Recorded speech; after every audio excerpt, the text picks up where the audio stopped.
amigos, ¿cómo están? Nuevamente, bienvenidos a esto que hemos dado en llamar Historia en Podcast.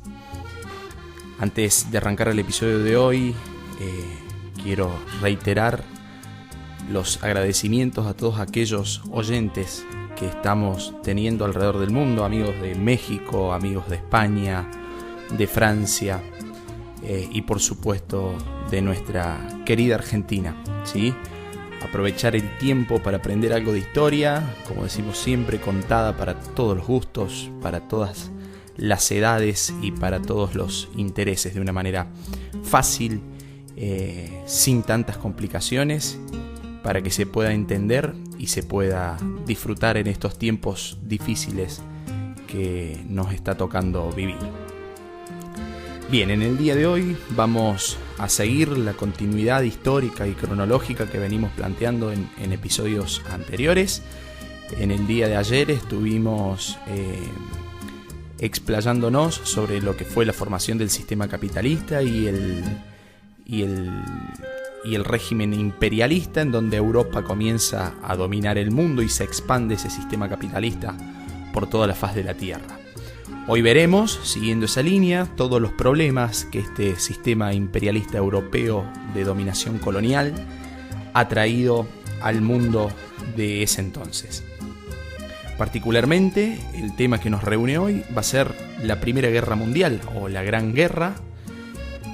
Pero para comenzar a hablar de Primera Guerra Mundial o Gran Guerra, debemos necesariamente antes repasar por dónde estamos. Dijimos que en el episodio anterior hemos desarrollado ya todo lo que fue el imperialismo y el colonialismo europeo por el resto del mundo.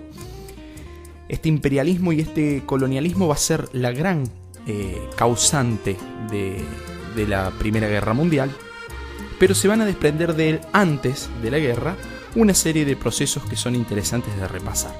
El primero de ellos, o por lo menos en base a mi mirada de la historia, uno de los más importantes, es el que se conoce con el término francés, y disculpen los amigos que nos escuchan desde Francia por mi idioma, pero es el que se conoce como Belle Époque, o traduciéndolo a nuestro idioma castellano, la Bella Época.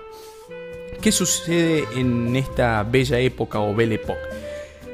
El imperialismo y el colonialismo que las potencias europeas estaban ejerciendo y desarrollando en el resto del mundo permite generar una entrada, un ingreso de dinero muchísimo mayor, muchísimo más amplio, que beneficia, por supuesto, a la clase social burguesa, ¿sí? Que era la propietaria de los medios de producción. Ese mayor ingreso de dinero va a permitir generar adelantos científicos y adelantos técnicos, que es lo que se conoce como Segunda Revolución Industrial a partir de la segunda mitad del siglo XIX. Entonces esto viene a representar el triunfo de la burguesía. Esa burguesía que venimos viendo ya de que desde el siglo XI comienza comerciando en algunos barrios de esas ciudades que están renaciendo. Vamos a decir ahora que a partir de 1870, 1880 comienza un periodo de esplendor de esta clase que está representado en esta Bella Época que se desarrolla en Francia, representando al triunfo de la clase social burguesa, regido sobre todo por la idea de progreso y de prosperidad en base a la ciencia. ¿Por qué digo en base a la ciencia? Porque va a ser la ciencia, la medicina, la química, las ciencias que van a tener mucho avance en esta época y van a, por ejemplo, extender la esperanza de vida. Entonces pareciera ser que estamos viviendo en una época que, además de bella, parece que hemos logrado el triunfo de la humanidad. Por fin la humanidad está viviendo bien. Esa humanidad, claramente, poniéndolo entre comillas, una humanidad que está centrada solamente en los beneficios de la clase social burguesa, porque vamos a ver que el resto de las clases no le está pasando tan bien, no está viviendo una época tan bella como la burguesía. Pero, ¿por qué se conoce como Bella Época? Se conoce como Bella Época porque los que escribían la historia en esos años eran los que triunfaban, y los que triunfaron en este momento fueron la clase social burguesa, los burgueses. En esta Bella Época, por ejemplo, se da la formación de en Francia, digo, fundamentalmente en París como centro, como ciudad luz, como cuna de los adelantos científicos, técnicos, y además como sede del entretenimiento y del ocio de la clase social burguesa. Van a aparecer en París entonces los cafés, los famosos cafés parisinos. Va a ser la época de las exposiciones universales en París, en donde por ejemplo se crea la Torre Eiffel, que se creó ahí para mantenerla 1 o 2 años en la exposición y después destruirla, y finalmente termina convirtiéndose en un ícono de Francia. Se crea el Moulin Rouge, el famoso cabaret parisino al pie del barrio Montmartre, en donde esto también representa la ociosidad, los entretenimientos que estaba viviendo esa burguesía europea y francesa. Es la época en donde Nietzsche y Freud van a comenzar a escribir sobre la sexualidad de manera mucho más libre. Va a ser la época en donde se comienza a desarrollar el cine en Francia con los hermanos Lumière. Entonces digo, es realmente una época en donde la cultura europea se está expandiendo por el mundo, y los principales beneficiados con eso es la clase social burguesa. Están viviendo el elixir de la vida, están viviendo su mejor momento desde su aparición, por aquello por lo que tanto lucharon, ¿no? El tener dinero, el tener poder, y encima una ociosidad, una vida de entretenimientos bastante bella, pongamos entre comillas, ¿sí? De ahí el término bella época o belle époque. Pero, como les decía recién, mientras tanto, el proletariado, esa clase social subalterna o dependiente de la burguesía, este proletariado no la va a estar pasando tan bien, y va a estar luchando, va a ser la época de mayor lucha en Europa por los derechos, el reconocimiento de derechos laborales. Entonces se van a comenzar a organizar los primeros sindicatos. En el 1849, por ejemplo, Marx y Engels escriben el Manifiesto Comunista para tratar de darle una base sólida y teórica a la lucha del movimiento obrero, que vamos a tratar en un capítulo puntual, por eso no nos vamos a detener ahora. Este proletariado entonces se comienza a organizar en sindicatos, en organizaciones comunistas e incluso anarquistas, y logran conseguir algunas mejoras en sus condiciones laborales y en sus condiciones de vida, pero van a seguir siendo oprimidos por el sistema capitalista, es decir, por la clase social burguesa que está viviendo sus mejores momentos. Y mientras tanto tenemos al mismo tiempo la vida. Me interesa mucho analizar esto, que también lo vamos a dedicar un capítulo entero a hablar sobre la vida de la mujer en esta época de la historia, pero particularmente nombrar que hay una gran diferencia entre la vida patriarcal burguesa y la vida femenina burguesa. ¿Por qué? Porque obviamente esta clase social burguesa es sumamente patriarcal y machista. Yo le estoy diciendo que la ociosidad en París era el cabaret Moulin Rouge. Entonces estamos diciendo que el sistema de dominación patriarcal está funcionando a todas sus anchas en estos momentos de la bella época. La mujer burguesa, por ejemplo, va a ser el trofeo, va a ser una especie de objeto de lujo a mostrar por parte del hombre, y va a estar dedicada a la vida doméstica, a la vida de casa, a la vida de madre, con una vida ociosa pero superficial, digamos, que no pasa mucho más allá de vestidos y joyas, ¿sí? ¿Por qué digo esto? Porque mientras la mujer está confinada en la casa, y para decir, el hombre, digamos, para decir, mirá, vos también la estás pasando muy bien, de repente la viste, la llena de joyas, pero la ociosidad sin límites, incluso en lo sexual, es solamente permitida para el sector masculino de la población burguesa. Y por otra parte, otra condición totalmente diferente es la de la mujer obrera, que va a estar trabajando en fábricas, en minas, e incluso en el servicio doméstico de familias burguesas. Entonces todavía mucho más oprimida que la mujer de clase burguesa. Ahí vemos cómo funciona la división sexual del trabajo, ¿sí? en base a hombres y mujeres, pero además cómo funciona la división social, sexual del trabajo, porque no es lo mismo una mujer obrera en la bella época que una mujer burguesa en la bella época, ¿sí? Bien, decíamos entonces que el imperialismo y el colonialismo son los que generan, les dije en un primer momento, son los grandes causantes de la Primera Guerra Mundial. Generan en un primer momento la bella época, pero van a generar también, van a ser causal también de la tensión que va a comenzar a existir por estos momentos entre las potencias europeas, entre las potencias imperialistas, colonialistas europeas, en base a una competencia por territorios. Esto va a llevar a un proceso que se conoce como paz armada. Si yo le digo paz armada, estoy hablando de una contradicción lingüística. ¿Por qué? Porque es imposible, si estoy en paz, ¿por qué necesito armarme? Y si me estoy armando, por lo tanto no estoy en paz. Digamos, yo a mis alumnos aquí en Argentina les digo, es como un hincha de River que es fanático de Boca. Es imposible de que exista realmente, digo, en la práctica, un proceso que se conozca como paz armada. En los libros sí, figura como paz armada. ¿A qué hace referencia esta paz armada? Esta paz armada quiere decir que estamos viviendo un periodo de tranquilidad, pero a la vez de desconfianza. Hay una frase muy famosa de un historiador que dice: Europa, durante la bella época, está bailando sobre un barril de pólvora. Es decir, aparentamos estar todo bien, entreteniéndonos, bailando y qué sé yo, pero estamos bailando arriba de un barril de pólvora. Es decir, que en cualquier momento se nos explota debajo de nuestras piernas el conflicto. Esta paz armada está sesgada sobre todo por esta cuestión de territorios. Estamos todos los imperios luchando por obtener territorio, pero ninguno quiere perder ni un céntimo de tierra. Entonces estamos en un problema grave. El territorio es solamente uno, no podemos crear más territorio y vamos a estar todos compitiendo por obtenerlo. Entonces nadie quiere ceder, pero todos quieren ganar tierras. ¿A qué va a llevar este periodo? A una carrera armamentista.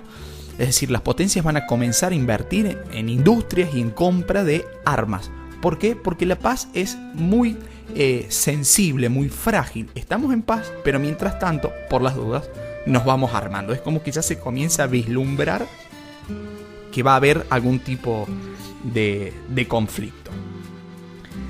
Entonces, viendo que en cualquier momento el barril de pólvora puede llegar a estallar, comienzan a formarse bloques de alianzas que son, a mí me gusta decir, bifuncionales. Tienen dos funciones. Tienen la función de ataque y de defensa. Es decir, si alguno de los miembros del bloque de alianza es atacado, el resto de los miembros tiene por obligación que atacar a quien atacó. Y si alguno de los miembros, esa sería la función defensiva, y si alguno de los miembros del bloque de alianza ataca, por consiguiente el resto de los miembros de la alianza también tiene que atacar a ese enemigo que se convierte en enemigo en común. Entonces se va a dar un proceso de formación de alianzas desde los inicios del siglo XX para terminar formando dos grandes bloques que va a ser la Triple Alianza y la Triple Entente. Esta Triple Alianza va a estar compuesta en un comienzo por Alemania, por el Imperio Austrohúngaro o Austria-Hungría e Italia. Y la Triple Entente va a estar conformada en esos momentos por Francia, por Rusia y por Gran Bretaña. Bien, hasta acá vamos. Una bella época vivida esplendorosamente por la clase social burguesa, sufrida por el sector proletario, sufrida también por la parte femenina, por las mujeres. Mientras tanto, una carrera armamentística basada en esta paz sensible y frágil que hay entre las potencias. Y por último, una tercer causa, que van a ser los nacionalismos. Estos nacionalismos, estos procesos de formación de identidad nacional y de defensa de manera brutal del sentimiento nacionalista, van a estar motivados, a mi entender, por tres causas. Primero, la escuela. Va a ser la época de surgimiento de la escuela moderna, la segunda mitad del siglo XIX. Esta escuela, surgida en esos años, va a motivar el sentimiento nacionalista. Piensen en la escuela de hoy, si todavía no lo sigue haciendo, el cantar el himno, el izar y el arriar la bandera, las marchas de la bandera, las marchas patrióticas, los símbolos patrios, el escudo, la escarapela, etcétera, etcétera, etcétera. En esos años, en el pleno proceso de formación de la identidad nacional, la escuela va a generar ese sentimiento nacionalista. Otra causante de estos nacionalismos va a ser el servicio militar obligatorio que existía por esos tiempos en Europa. Y por otra parte, para mí la más importante, va a ser la dominación extranjera, es decir, los imperialismos. El imperialismo, los procesos imperialistas y colonialistas que se están dando en esta época. Sobre todo el imperialismo. ¿Por qué? Porque va a haber formados en Europa grandes imperios, como es el caso del Imperio Otomano o turco o el Imperio Austrohúngaro, que van a tener en su interior una serie de diferentes nacionalidades que no todas se consideran pertenecientes al mismo imperio, ¿sí? Entonces va a haber ahí un conflicto de intereses nacionalistas en donde algunos sectores del imperio no van a querer pertenecer al imperio y van a comenzar a pedir su separación, que obviamente no les va a ser otorgada. Un ejemplo clarísimo de esto, que para mí es el momento en donde se enciende la mecha para que el barril de pólvora explote, va a ser el año 1908, cuando Austria-Hungría añade a Bosnia-Herzegovina a su imperio, digamos, ¿sí? Bosnia-Herzegovina también era deseado por Serbia. Entonces va a haber una disputa ahí que la va a terminar ganando Austria-Hungría porque añade ese territorio de Bosnia a su imperio. Y Serbia va a comenzar un periodo para pedir por la independencia de Bosnia y Herzegovina, que tampoco estaba como muy contenta de su anexión al imperio austrohúngaro. Obviamente esto no se hacía por medio de la diplomacia, sino por medio del uso de la fuerza, ¿sí? Entonces, ¿por qué digo que se prende la mecha ahí? Porque va a ser el motivo por el cual el 28 de junio de 1914... un estudiante nacionalista serbio va a asesinar en un atentado en la ciudad de Sarajevo al archiduque Francisco Fernando, que era heredero al trono austríaco, y a su esposa Sofía Chotek. Este atentado de Sarajevo va a ser el que le va a dar comienzo a la funcionalidad de este sistema complejo de alianzas que describimos recién, bifuncionales, en donde si ataco, mis aliados deben atacar, y si soy atacado deben defenderme. Una vez realizado el ataque de Sarajevo, de hecho se considera esa fecha el inicio de la Primera Guerra Mundial, Austria-Hungría, que era aliada de Alemania e Italia, ataca a Serbia, y a su vez Serbia, que era aliada de Rusia, por lo tanto también de Inglaterra y de Francia, es defendida por lo que es la Triple Entente, y comienza a funcionar ahí entonces un enfrentamiento que toma dimensiones, al menos en un principio, continentales. Está toda Europa y además Rusia en guerra, ¿sí? A partir de allí Italia dice, a mí no me gusta mucho esta idea, yo me declaro neutral, me separo de la Triple Alianza. Se va a Italia de la Triple Alianza y en el año 1915 se firma el Tratado de Londres. Italia firma el Tratado de Londres con la Triple Entente y le va a declarar la guerra a la ex Triple Alianza, es decir, al Imperio Austrohúngaro, a Alemania y además al Imperio Otomano, que ahora se sumaba. Entonces Italia, que comienza en un bando, después se declara neutral iniciado el conflicto y posteriormente se pasa al bando contrario, digámosle, ¿sí? Esto muestra cómo hay un juego de intereses políticos y económicos básico en cualquier tipo de conflicto bélico, digamos, ¿no? Esta Primera Guerra Mundial o Gran Guerra va a afectar directa o indirectamente a todos los países del mundo, a todos los países del globo. Por eso se le llama Guerra Mundial. No participaron todos los países del mundo, claramente.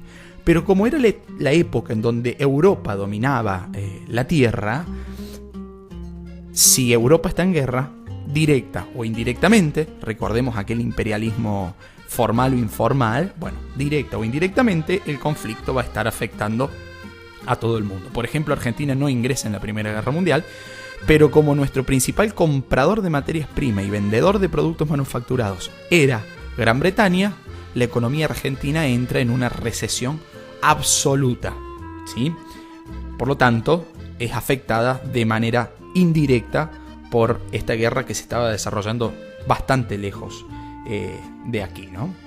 Esta Primera Guerra Mundial, que si ustedes la googlean, la buscan un poquito, a decir que es una guerra de trincheras, es conocido como la guerra de trinchera, que fue una de las estrategias más usadas durante esta guerra, esa vida en pozos para poder defender el territorio. Entonces hacía zanjones, zanjas, pozos en la tierra y se vivía directamente allí adentro, lo cual llevaba a condiciones de vida terribles, ¿sí? De hecho, la mayoría de los muertos en esta época era por las malas condiciones de vida en las trincheras y no por los combates.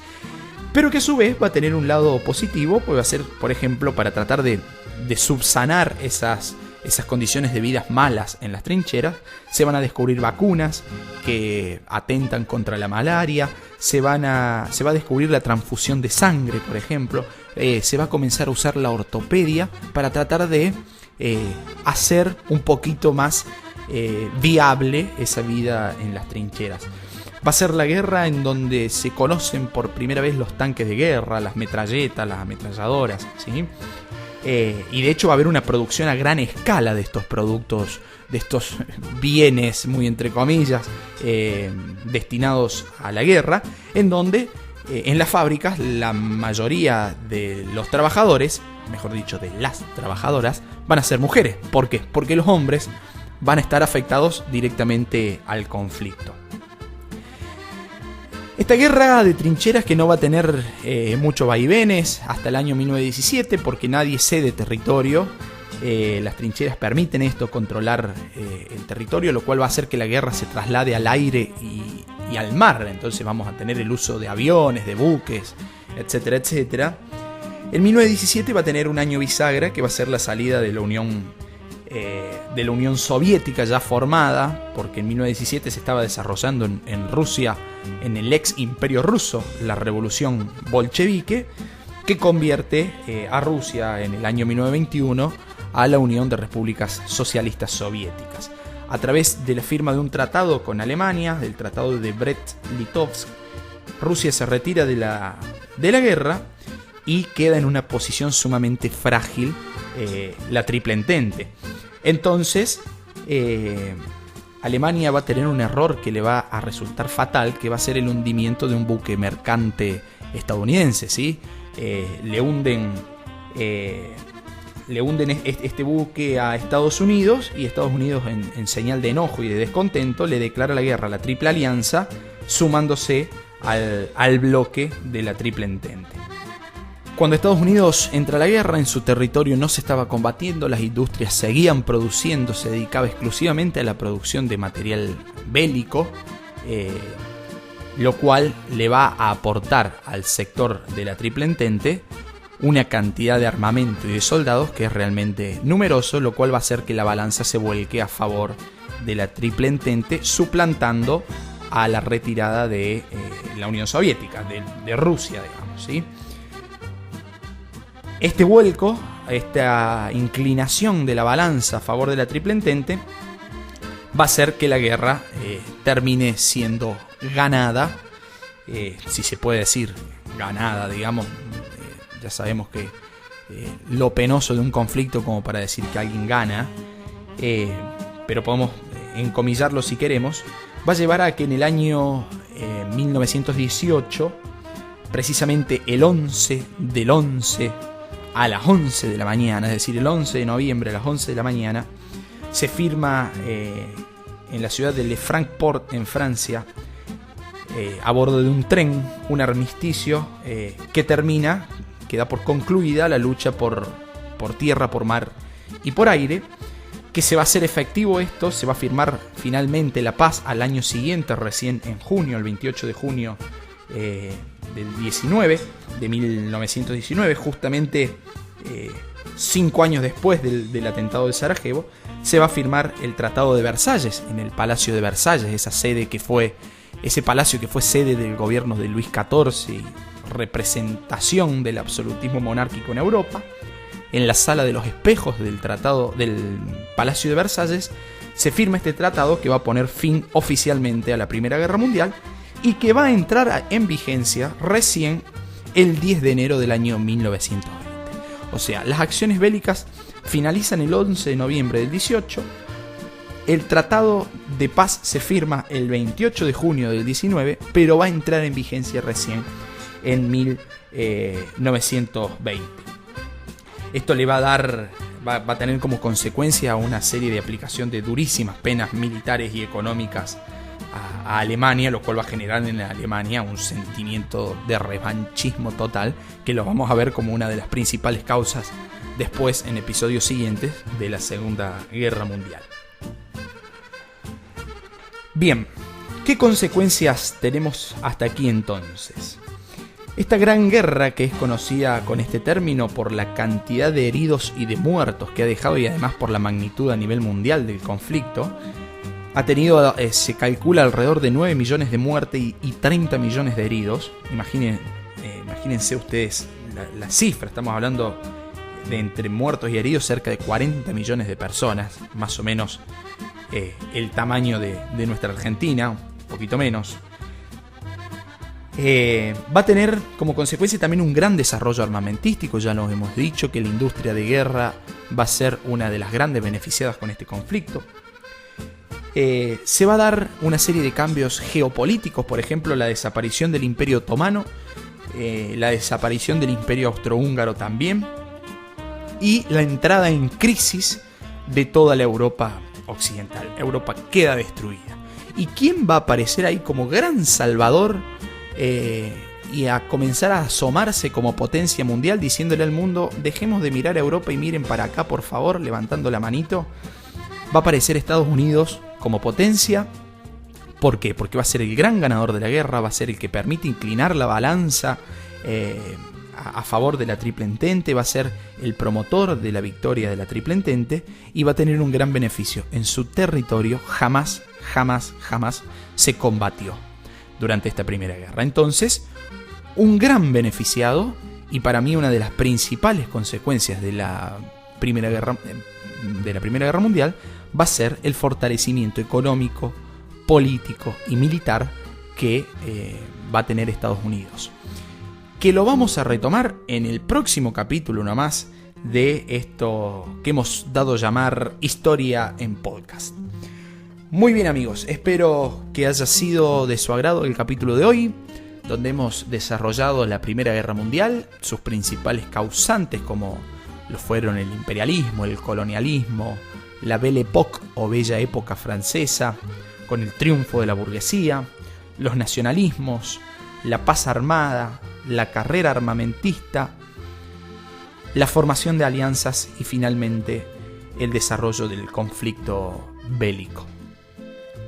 Bien, amigos, con el deseo de que gocen de una buena vida, de una buena salud, que se cuiden en estos tiempos difíciles que nos están tocando vivir, aprovechen el tiempo en casa, aprovechen el tiempo para pasar con su familia, aprovechen el tiempo para aprender, para leer y por qué no, para disfrutar y conocer un poquito más de la historia de nuestra humanidad en esto que hemos dado en llamar Historia en Podcast, que paso a paso, día a día, estamos subiendo nuevos episodios y que vamos a seguir gracias al apoyo de todos ustedes. Lucas Bota es mi nombre, me pueden encontrar en las redes sociales, en Twitter, en Facebook, en Instagram como Luquitas Bota, enviarme sugerencias, comentarios, lo que deseen. Agradezco desde ya que estén escuchando y los saludo hasta un próximo encuentro. Chao, amigos, muchas gracias.